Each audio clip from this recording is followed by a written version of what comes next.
മൂന്നാമത്തെ ചാപ്റ്ററായ acids and bases എന്ന ചാപ്റ്ററിലെ പ്രധാനപ്പെട്ട ചോദ്യങ്ങളാണ് നമ്മൾ ഇന്ന് ഡിസ്കസ് ചെയ്യുന്നത്. അപ്പോൾ ഈ ഒരു ക്ലാസ്സിന്റെ ലിങ്ക് നിങ്ങൾ മാക്സിമം നിങ്ങളുടെ ഫ്രണ്ട്സിന് ഷെയർ ചെയ്യുക. അപ്പോൾ നമുക്ക് ചോദ്യം എന്താണെന്ന് നോക്കാം അല്ലേ. അപ്പോൾ ആദ്യത്തെ ചോദ്യം എല്ലാവരും ഒന്ന് വായിച്ചു നോക്കി. The observations of A class room activity are given in the table below. അപ്പോൾ എന്താ പറഞ്ഞത്? ഒരു ക്ലാസ് റൂം പ്രവർത്തനത്തിന്റെ നിരീക്ഷണ ഫലങ്ങൾ ചുവടെ പട്ടികയിൽ നൽകിയിരിക്കുന്നു.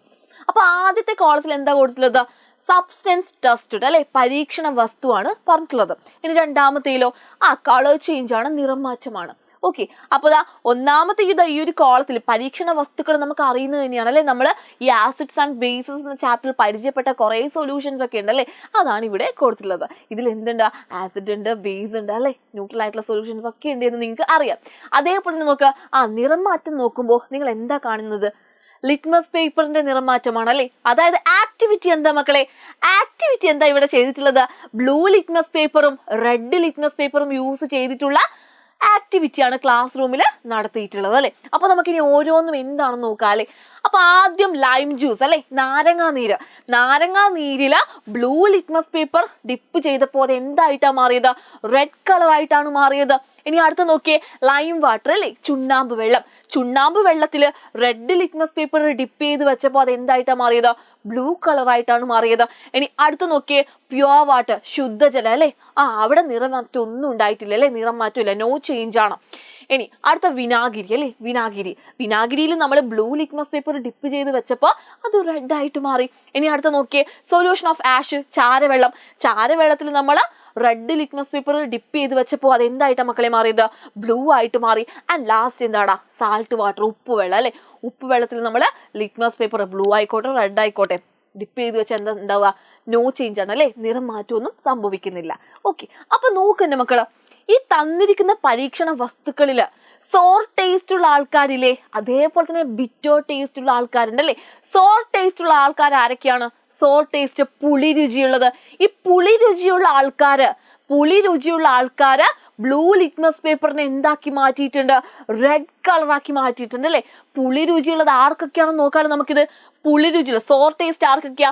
നാരങ്ങാനീര് അല്ലെ. നാരങ്ങാനീരിന് പുളി രുചിയാണ് അല്ലെ. അതായത് നാരങ്ങാനീരിന് പുളി രുചിയാണ്. അതേപോലെ തന്നെ വിനാഗിരി അല്ലെ, വിനാഗിരിയും സോർ ടേസ്റ്റ് ആണ്, പുളി രുചിയാണ്. വിനാഗിരിനും പുളി രുചിയാണ്. ഈ പുളി രുചിയുള്ള ആൾക്കാർക്ക് എന്താ സംഭവിച്ചത്? പുളി രുചിയുള്ള ആൾക്കാര് ബ്ലൂ ലിറ്റ്മസ് പേപ്പർ എന്തായിട്ടാ മാറിയത്? Blue litmus paper red colour ആയിട്ടാ മാറിയത്. ഇത് എന്തായിരിക്കും മകളെ? സോർ ടേസ്റ്റ് ഉള്ള ആൾക്കാരൊക്കെ എന്താ? ആസിഡുകളാണ് എന്ന് പറയാം അല്ലെ നമുക്ക്. സോർ ടേസ്റ്റ് അഥവാ പുളി രുചിയുള്ള ആൾക്കാരൊക്കെ എന്താണ്? അവരൊക്കെ ആസിഡുകളാണ്. അപ്പോൾ ആസിഡുകൾ എന്താ സംഭവിച്ചത്? ബ്ലൂ ലിറ്റ്മസ് പേപ്പർ റെഡ് ആക്കി മാറ്റി, നമുക്ക് അറിയുന്ന കാര്യമല്ലേ. അതേപോലെ തന്നെ ബിറ്റർ ടേസ്റ്റ് ഉള്ള ആൾക്കാർ, കാര രുചിയുള്ള ആൾക്കാർ അല്ലെ. ബിറ്റർ ടേസ്റ്റ് അല്ലെ, ഇതിന് ബിറ്റർ ടേസ്റ്റ് ആണ്. ചുണ്ണാമ്പ് വെള്ളം ബിറ്റർ ടേസ്റ്റ് ആണ്, അത് കാര രുചിയാണ് അല്ലെ, കാര രുചിയാണ്. അതേപോലെ തന്നെ ചാരവെള്ളം അല്ലെ, അതിനും ബിറ്റർ ടേസ്റ്റ് ആണ്, കാര രുചിയാണ്. അപ്പോ ഈ രണ്ടാൾക്കാരും എന്താ ചെയ്യുന്നത്? റെഡ് ലിറ്റ്മസ് പേപ്പറിനെ ബ്ലൂ ആക്കിയിട്ടല്ലേ മാറ്റുന്നത്. ഇനി നോക്കുക, സാൾട്ട് സൊല്യൂഷനും പിന്നെ എന്താ ഉള്ളത്? ശുദ്ധജലം ഉള്ളത്.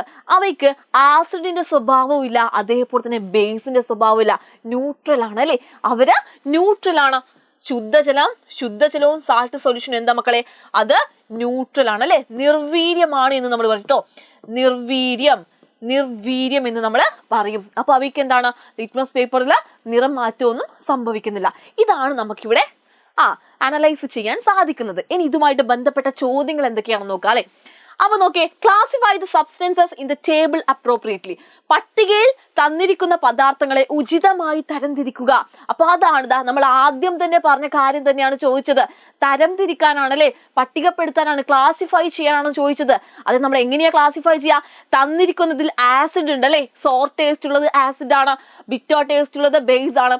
ആൻഡ് പിന്നെന്താ? നോ ചേഞ്ച് കാണിക്കുന്നത് എന്താണ്? അത് ന്യൂട്രൽ ആണ്, നിർവീര്യമാണ് അല്ലെ. അപ്പൊ നമുക്ക് തന്നിരിക്കുന്നതിൽ ആസിഡ്, ബേസ്, ന്യൂട്രൽ എന്ന് ക്ലാസിഫൈ ചെയ്യാലോ. ന്യൂട്രൽ അഥവാ നിർവീര്യം. അപ്പോ ആസിഡ്, സോർ ടേസ്റ്റ് ഉള്ള ആരൊക്കെയാണ്? സോർ ടേസ്റ്റ് ഉള്ളത്, സോർ ടേസ്റ്റ് ഉള്ള ആൾക്കാര് ലൈം ജ്യൂസ്, പിന്നെന്താ? വിനാഗിരി അല്ലെ. വിനാഗർ ആൻഡ് ലൈം ജ്യൂസ്, പിന്നെന്താ? Lime juice and vinegar. Lime ജ്യൂസും വിനാഗിരിയും കേട്ടോ. നാരങ്ങാനീരും വിനാഗിരിയുമാണ്. ആസിഡ്.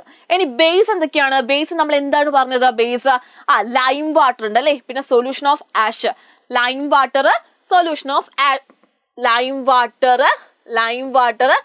സൊല്യൂഷൻ ഓഫ് ആഷ് അല്ലെ, ചാരവെള്ളം അല്ലെ, ചാരവെള്ളം. ഇനി ന്യൂട്രൽ എന്തൊക്കെയാണ്? ന്യൂട്രൽ നമ്മുടെ ശുദ്ധജലാണ് അല്ലെ, pure water and salt water, pure water and എന്താണ്? Salt solution. ഇങ്ങനെയാണ് നമ്മൾ ആ തന്നിരിക്കുന്ന പരീക്ഷണ വസ്തുക്കളെ ക്ലാസിഫൈ ചെയ്യുന്നത്. Acid, base and neutral. Clear അല്ലേ? ഓക്കെ, ഇനി അടുത്ത ചോദ്യം എന്താണ് നോക്കാം അല്ലെ. What is the pH value of substances that do not show any colour change? നിറമാറ്റം ഇല്ലാത്ത വസ്തുക്കളുടെ pH മൂല്യം എത്രയായിരിക്കും? അതായത് ന്യൂട്രൽ ആയിട്ടുള്ള സൊല്യൂഷന്റെ pH വാല്യൂ എന്തായിരിക്കും? നമ്മൾ പറഞ്ഞതാണ്, അതായത് നോ കളർ ചേഞ്ച് ആണെങ്കിൽ അതിന് ആസിഡിന്റെ സ്വഭാവം ഉണ്ടാവില്ല, അതേപോലെ തന്നെ ബേസിന്റെ സ്വഭാവം ഉണ്ടാവില്ല. അതായത് അതിന് pH എന്തായിരിക്കും? pH = 7 ആയിരിക്കും അല്ലെ, pH = 7 ആയിരിക്കും. ഇനി ആസിഡിന്റെ pH എന്തായിരിക്കും? ആസിഡിന്റെ pH 7ൽ കുറവായിരിക്കും. ഇനി ബേസ് ആണെങ്കിലോ 7ൽ കൂടുതലായിരിക്കും. ഇതൊക്കെ നമ്മൾ ഡിസ്കസ് ചെയ്ത കാര്യങ്ങളാണ്. അപ്പോൾ നിറമാറ്റം സംഭവിക്കാത്ത വസ്തുക്കളുടെ pH വാല്യൂ എത്രയാണ് മക്കളെ? അത് 7 ആണ്. ഇനി അടുത്ത് നോക്ക്, give an example for neutralization റിയാക്ഷന് ഉദാഹരണമാണ് ചോദിച്ചിട്ടുള്ളത്. അപ്പൊ എന്താണ് ഉദാഹരണം? നമ്മുടെ സ്റ്റൊമക്കില് ആസിഡിന്റെ അളവ് കൂടിക്കഴിഞ്ഞാൽ നമ്മൾ ആന്റാസിഡുകൾ കഴിക്കുന്നില്ലേ, മരുന്നുകൾ കഴിക്കുന്നില്ലേ, ബേസ് അടങ്ങിയ മരുന്നുകൾ കഴിക്കുന്നുണ്ട് അല്ലെ, അതാണ് ന്യൂട്രലൈസേഷന് എക്സാമ്പിൾ. നമ്മുടെ വയറ്റില് ആസിഡിന്റെ അളവ് എന്താ ചെയ്യുന്നത്? ആസിഡിന്റെ അളവ് കൂടും. അതായത് ഫുഡൊക്കെ ഡൈജസ്റ്റ് ചെയ്യാൻ വേണ്ടിയിട്ട് നമ്മളെ ഹെൽപ്പ് ചെയ്യുന്നതാണ് ഈ ആസിഡ്. അപ്പോൾ ആസിഡിന്റെ അളവ് കൂടിക്കഴിഞ്ഞാല് ആ ആസിഡിന്റെ പ്രവർത്തനത്തിനെ എന്താണ് ന്യൂട്രലൈസ് ചെയ്യാൻ വേണ്ടിയിട്ട്, നിർവീര്യമാക്കാൻ വേണ്ടിയിട്ട് നമ്മൾ ആന്റാസിഡ് കഴിക്കുന്നുണ്ട്. ആ ആന്റാസിഡിൽ എന്തടങ്ങുന്നുണ്ട്?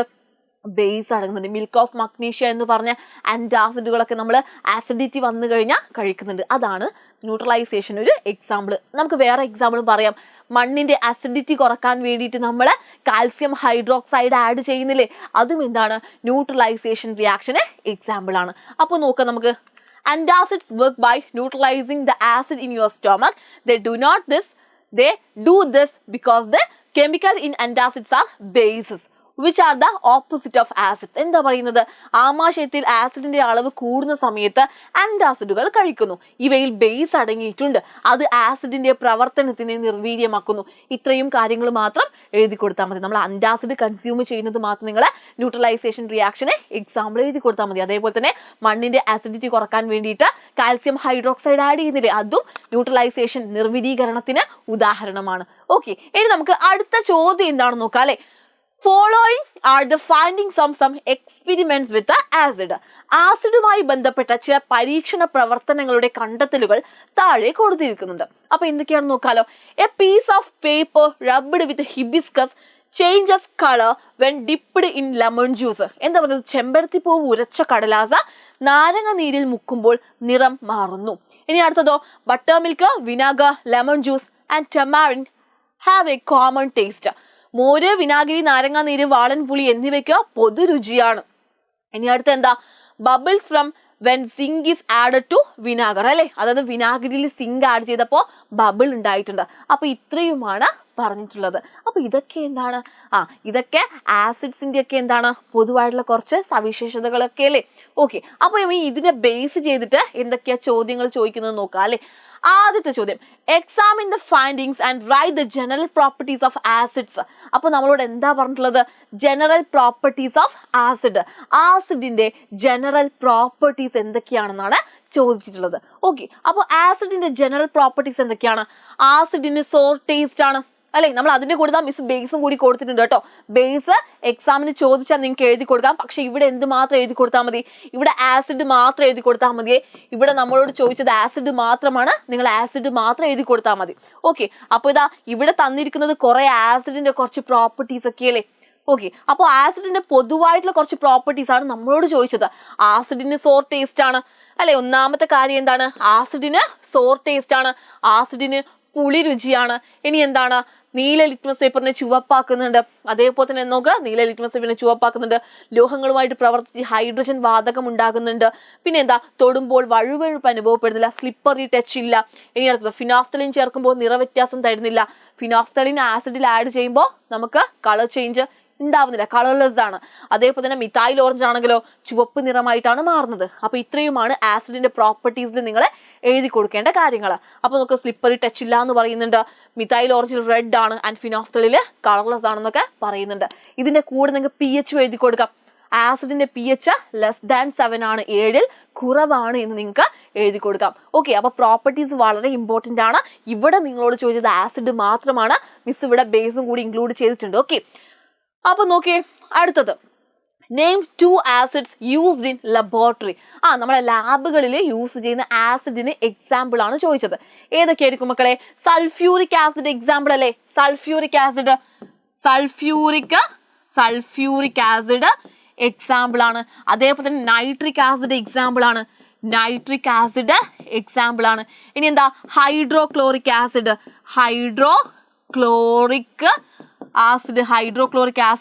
അസറ്റിക് ആസിഡ് ഇതൊക്കെ എന്തിന് എക്സാമ്പിളാ? നമ്മളെ ലാബിൽ യൂസ് ചെയ്യുന്ന ആസിഡുകൾക്കൊക്കെ എക്സാമ്പിൾ ആണ്. ഓക്കെ, അപ്പോൾ നമുക്ക് ഇന്നത്തെ ക്ലാസ്സിൽ ഇത്ര മാത്രമേ പഠിക്കാനുള്ളൂ. വളരെ ഇമ്പോർട്ടൻ്റ് ആയിട്ടുള്ള 2 ചോദ്യങ്ങളാണ് നമ്മൾ ഇന്ന് പരിചയപ്പെട്ടത്. നിങ്ങളുടെ എക്സാമിന് ചോദിക്കാൻ ചാൻസ് ഉള്ള ക്വസ്റ്റ്യൻസ് ആണ്. അപ്പോൾ ഈ ഒരു ക്ലാസ് ഇഷ്ടപ്പെട്ടുവെങ്കിൽ ക്ലാസ്സിനെ കുറിച്ചുള്ള നിങ്ങളുടെ അഭിപ്രായം തീർച്ചയായും കമന്റ് ചെയ്യണം. അപ്പോൾ അടുത്ത വീഡിയോ ആയിട്ട് വീണ്ടും കാണാം. Okay, bye bye.